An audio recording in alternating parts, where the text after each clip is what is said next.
அஸ்ஸலாமு அலைக்கும், ஜும்மா முபாரக். அன்பார்ந்த அனைத்து உறவுகளுக்கும் இனிய காலை வணக்கம். உங்கள் மீது சாந்தியும் சமாதானமும் உண்டாகட்டும். இன்றைய காலை பொழுது உங்கள் அனைவருக்கும் இனிய பொழுதாக அமைய எல்லாம் வல்ல இறைவனை பிரார்த்தித்தவனாக இன்றைக்கும் குவைத்துடைய பல முக்கியமான செய்திகளை பற்றி தான் பார்க்க போகிறோம்.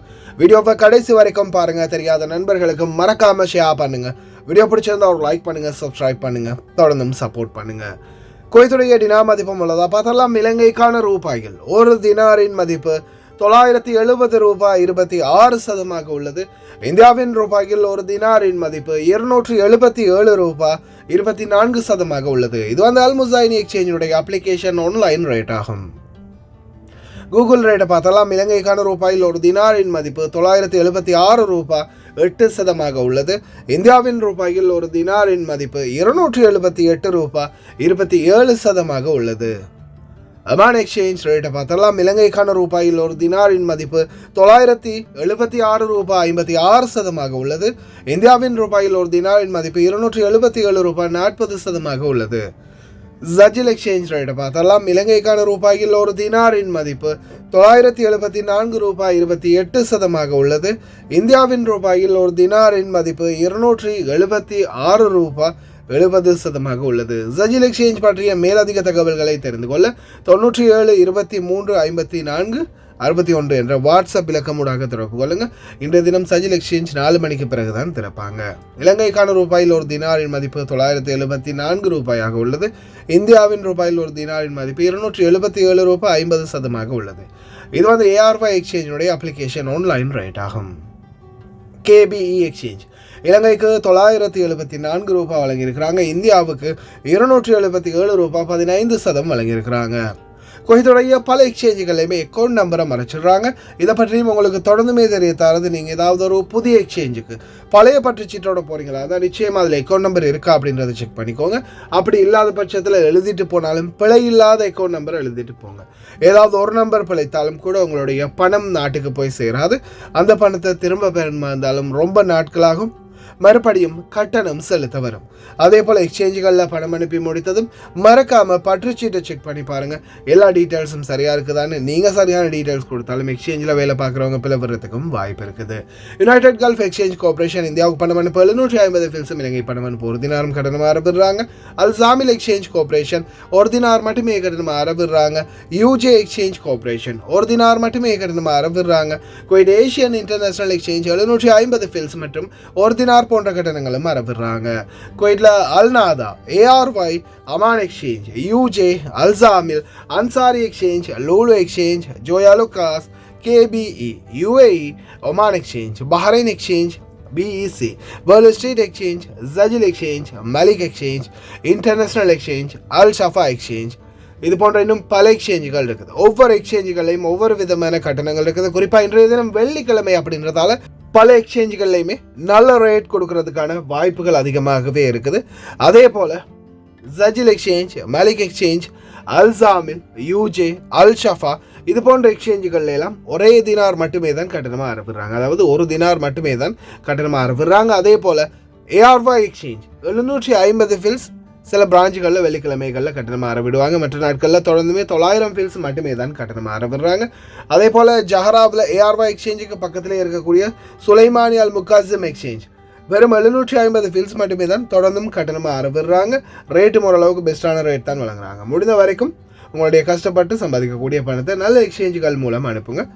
அதே போல் இதோ குவைத்துடைய தங்க விலை பார்த்தலாம். 1 கிராம் 18 கேரட் தங்கத்தின் விலை 24 தினார் 383 ஃபில்ஸ். 1 கிராம் 21 கேரட் தங்கத்தின் விலை 28 தினார் 447 ஃபில்ஸ். 1 கிராம் 22 கேரட் தங்கத்தின் விலை 29 தினார் 813 ஃபில்ஸ். 1 கிராம் 24 கேரட் தூய தங்கத்தின் விலை 32 தினார் 511 ஃபில்ஸ். இதோ தங்க விலை மறுபடியும் 700 ஃபில்ஸால் கம்மியாகி இருக்குது. தங்கம் விலை கொடுத்து வாங்க நினைக்கிறவங்க தாராளமாக இந்த நாட்களில் வாங்கிக்கோங்க. இதோ மீண்டும் அடுத்த தலைவலி, அடுத்த பிரச்சனை ஆரம்பமாகியது. குவைத்திகள் குவைத்திலிருந்து வெளியேறும் தருணம். அதே போல இதோ குடியுரிமை தொடர்ந்தும் பலாயிரக்கணக்கான பேர்களுக்கு பறிக்கப்பட்டு வருகின்றது. ஷோக் ஷார்க் கடலோரத்தில் உயிரை மாய்த்து கொண்ட ஒரு நபருடைய சடலம். இலங்கையை திடீரென வந்து தாக்கிச் சென்ற சூறாவளி புயல். கொழும்பில் பதட்டம். நேற்றைய தினம் பல பகுதிகளில் சேதம். இதோ சுல்தானேட் ஒமானில் கைது செய்யப்பட்ட விமல் புகையிலை திடீரென நேற்றைய தினம் ஆரம்பமாகிய தூசிக்காற்று அரபு நாடுகளில், அதே போல குவைத்துடைய பல பகுதிகளிலும் மிக வேகமாக வீதிகளுடைய செயல்பாடு ஆரம்பம். அன்பார்ந்த உறவுகளே, நான் உங்கள் சர்ஃபான் BA Vlog.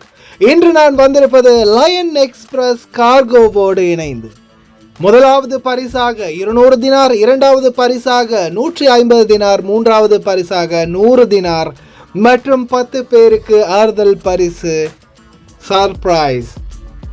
நீங்க செய்ய வேண்டியதெல்லாம் ஒன்றே ஒன்றுதான். லயன் எக்ஸ்பிரஸ் கார்கோவுடாக ஒரு கார்கோ நீங்கள் நாட்டுக்கு போடணும். அதே போல் இந்த பரிசை வெல்றதுக்கான பாஸ்வேர்ட் என்னுடைய யூடியூப் சேனல் 3லையுமே அட்டாச் பண்ணியிருக்கிறேன். இதில் வரக்கூடிய லோகோவை பாருங்கள், இந்த தம்ப்நெயில் தான் போட்டிருக்கோம். மறக்காமல் என்னுடைய வீடியோவை பாருங்கள். வீடியோவில் ஒரு இடத்துல பாஸ்வேர்டை குறிப்பிட்டிருப்பேன், அதை நீங்கள் சொல்லி கார்கோ போடுங்க. லயன் எக்ஸ்பிரஸ் கார்கோவுடாக பணப்பரிசை அள்ளுங்க. கார்கோ பற்றிய மேலதிக தகவல்களை தெரிந்து கொள்ள வீடியோட ஃபர்ஸ்ட் கமெண்டில் இருக்கிற லிங்கை மறக்காமல் டச் பண்ணி ப்ளே பண்ணி பாருங்கள். அப்போ தான் உங்களுக்கு பல கேள்விகளுக்கு பதில் கிடைக்கும். குவைத்துடைய வானிலை ஆய்வாளர் பெதர் அமீரா தொடர்ந்துமே தூசியுடன் கூடிய காற்று மற்றும் அதிக வெப்பநிலை இனி வரும் நாட்களை தொடரும் அப்படின்னு தெரிவிச்சிருக்காங்க. சவுதி அரேபியாவிலெல்லாம் நேற்றைய தினம் அதிகமான தூசி காற்று பதிவாகி இருக்குது. مساكم الله بالخير. والحرارة العالية والصيف دخل علينا مبكر هذا العام بسبب ضعف الأمطار في الربيع اللي تبرد على الأرض والجو، فيتأخر علينا الصيف وحرارته. لكن بسبب ضعف الأمطار دخلت علينا الحرارة العالية وأشعة الشمس المباشرة اللي تسخن هذه التربة وتفككها، فاستمرت هبات الغبار علينا. فضعف الأمطار بسبب سيطرة الرياح الشمالية الغربية الجافة، ومع استمرارها استمر معانا الجفاف ودخلت علينا الحرارة العالية، والصيف دخل علينا مبكر، فمتوقع أن نشهد أطول صيف وأعلى درجات حرارة خلال الأيام القادمة، والله أعلم.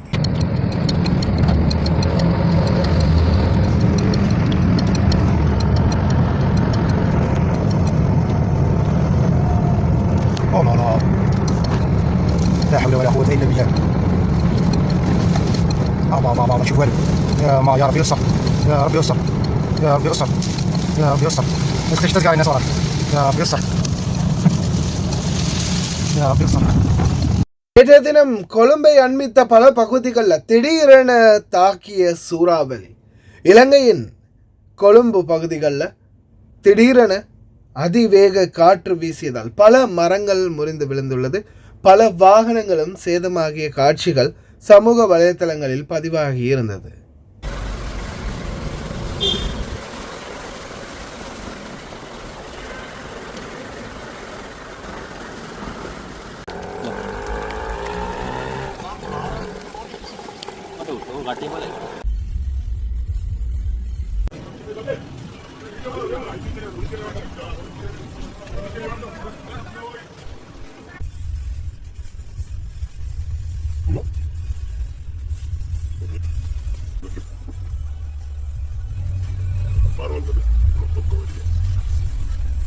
சம்மர் ஹாலிடே, அதாவது அதிக வெப்பநிலை காரணமாக சம்மருக்கு வெளியாகும் குவைத்திகள் விடுமுறையை கழிப்பதற்காக பல நாடுகளுக்கு வெளியேறுகின்றனர்.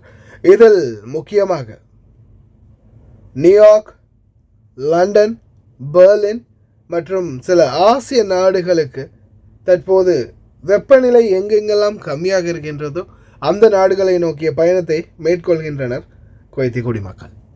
இதில் சிலருக்கு பார்த்திங்கன்னா எக்ஸாம் முடிஞ்சதுமே ரிசல்ட்டுக்காக வெயிட் பண்ணலை, பலருமே ட்ரிப்புக்கு கிளம்பிட்டாங்க. இப்போதையிலிருந்தே வெளிநாட்டவர்களும் தங்களுடைய பயணங்களை மேற்கொள்ள ஆரம்பிச்சிருக்கிறாங்க. இன்ஷா அல்லாஹ் கொரோனாவுடைய தாக்கம் இல்லாத வரைக்கும் சந்தோஷம். குவைத்துடைய உள்துறை அமைச்சர் ஷேக் ஃபஹத் யூசுப் சவுத் அல் சபா பாஸ்போர்ட்களை பயன்படுத்தும் முறைகளை பற்றி எச்சரித்துள்ளார். அதே போல குவைத்தி குடியுரிமை தொடர்ந்தும் பறிக்கப்பட்டு வருகின்றது. இந்த சந்தர்ப்பத்தில் குவைத்தி பாஸ்போர்ட்டை பயன்படுத்தி எதிர்வரும் செப்டம்பர் 30 வரைக்கும், ஜூன் 1 முதல் செப்டம்பர் 30 வரைக்கும் குவைத்தி பாஸ்போர்ட்டை பயன்படுத்தி ஜென்சியா யார் யாருக்கெல்லாம் ரிவோக் ஆகியிருக்குதோ அவங்க இந்த நாட்டிலிருந்து பயணம் செய்துவிட்டு திரும்பி வரலாம் அப்படின்னு தெரிவிச்சிருக்காங்க. எதுவும் செப்டம்பர் 30 எல்லாமே முடிவடைகிறது. மாசலாமா அவங்களுக்கும் குவைத்துக்கும். هذا الجواز الكويتي اللي اليوم يحمله كل كويتي راح تكون نفس الجواز الكويتي، لكن كان لازم ناخذ من الجهات المنظمات العالمية إن راح يقبل هالجواز بدون ما نحط صفة الجنسية، يعني علشان حرصت إنه ما يكون سهل. أقدر أعلم من أول يوم أعطيها جواز مادة 17، وهذا موجود اليوم في الدولة. لو أنا رمادي ممكن من أول يوم أقدر أقول هالكلام، لكن علشان تعطى جواز نفس جواز عيالها إذا هي بتسافر وعيالها، لا راح أعطيها الجواز الأزرق هذا. الجنسية مو مكتوب، بس صفة الجنسية شنو، علشان تقدر تأخذ الفيز اللي هي تحتاجها وتقدر تسافر، وقدام الناس ما يبين جوازها جواز يختلف. ஒன்று போனால் இன்னொன்று ஃபேமிலி விசாவில் கை வச்சாங்க, அதோட சும்மா விட்டாங்களா? இதோ யார் யாரெல்லாம் வேலைகளை மாற்றினீங்களோ உங்களுடைய லைசன்ஸ் பறி போகின்றது. இப்போ உதாரணத்துக்கு காதிம் விசாவிலேருந்து ஷூன் விசாவுக்கு மாறி இருப்பீங்க. ஆனால் உங்களுக்கான டிரைவிங் கேட்டகரி இல்லை. நீங்கள் ஏதாவது ஒரு ஷூன் விசாவில் ஒரு கம்பெனிக்கோ கடைக்கோ இல்லை வேறு ஏதாவது ஒன்றுக்கு டிரைவிங் ஜாப் இல்லாமல் வேறொரு ஜாப் கேட்டகரிக்கு மாறி இருந்தீங்கன்னா உங்களுடைய லைசன்ஸ் கேன்சல். அதே போல் இப்போ நீங்கள் ஒரு டிரைவிங் கேட்டகரியில் ஷூன் விசாவில் வேலை பார்க்குறீங்க, இப்போ டிரைவிங்கில் இருந்து வேறு ஏதாவது ஒரு பொசிஷனுக்கு உங்களுடைய ஜாப் கேட்டகரி மாறி இருக்கும் பட்சத்தில், அப்போ நீங்கள் மேனேஜராகவோ சூப்பர்வைசராகவோ இல்லை வேறு ஏதாவது ஒன்றுக்கோ நீங்கள் உங்களுடைய ஜாப் கேட்டகரியை மாற்றி இருந்தீங்கன்னா, நீங்கள் ஜாப் கேட்டகரி டிரைவிங் சம்மந்தப்பட்டது இல்லாத பட்சத்தில் உங்களுடைய லைசன்ஸ் உடனடியாக கேன்சல் செய்யப்படுகிறது. இப்போவே உங்களுடைய மொபைல் ஐடியில் நீங்கள் செக் பண்ணிக்கொள்ளலாம். உங்களுடைய டிரைவிங் லைசன்ஸுக்கான அப்டேட் காட்டாது இனி வரும் நாட்களில் இந்த மாதிரி ஜாப் கேட்டகரியை மாற்றியிருந்தீங்கன்னா. அதே மாதிரி தான் நாட்டை விட்டு வெளியேறி 5-6 வருடங்களா இல்லது 10 வருடங்களா ரொம்ப காலமாக நாட்டை விட்டு வெளியேறி இருக்கிறீங்கன்னா உங்களுடைய லைசன்ஸும் கேன்சல் செய்யப்பட்டிருக்கும். அப்டேட் எதுவுமே காட்டாது. நீங்கள் திருப்பி ட்ரையல் காட்டி மறுபடியும் லைசன்ஸ் எடுக்க வரும். இதோ அடுத்ததாக ஷார்க் பகுதி கடற்கரைகளில் உயிரை மாய்த்து கொண்ட ஒருவருடைய சடலம் கண்டெடுக்கப்பட்டுள்ளது. தீயணைப்புத்துறை கடலோர காவல் படை உடனடியாக விரைந்து சடலத்தை மீட்டு தடவியல் துறைக்கு அனுப்பியிருக்கிறாங்கன்னு தெரிவிச்சிருக்காங்க. யார் என்னென்ற டீட்டெயில்ஸ் இல்லை. ரியாத்தில் நடந்த மிகப்பெரிய ஒரு வாகன விபத்து. உடனடியாக வானூர்தி மூலம் காயப்பட்டவர்களை மருத்துவமனைக்கு மாற்றும் காட்சி.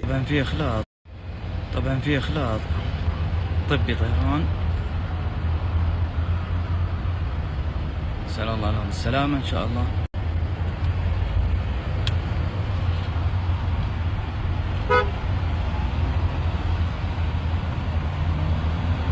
இதோ விமல் புகையிலை சுல்தானரேட் ஒமான் போலீஸ் கைப்பற்றி இருக்கிறாங்க. வாகனத்துக்குள்ளே மறைத்து கொண்டு வந்திருக்கிறாங்க. இதை உடனடியாக ஒமான் போலீஸ் கைப்பற்றி இருக்கிறாங்க சுங்கத்துறை. இதோ அதிகமான புகையிலை, விமல் புகையிலை பாவிக்கிறதும் விற்பனை செய்கிறதும் இந்த நாட்டில் அரபு நாடுகளில் தடை செய்யப்பட்டுள்ளது எங்குமே.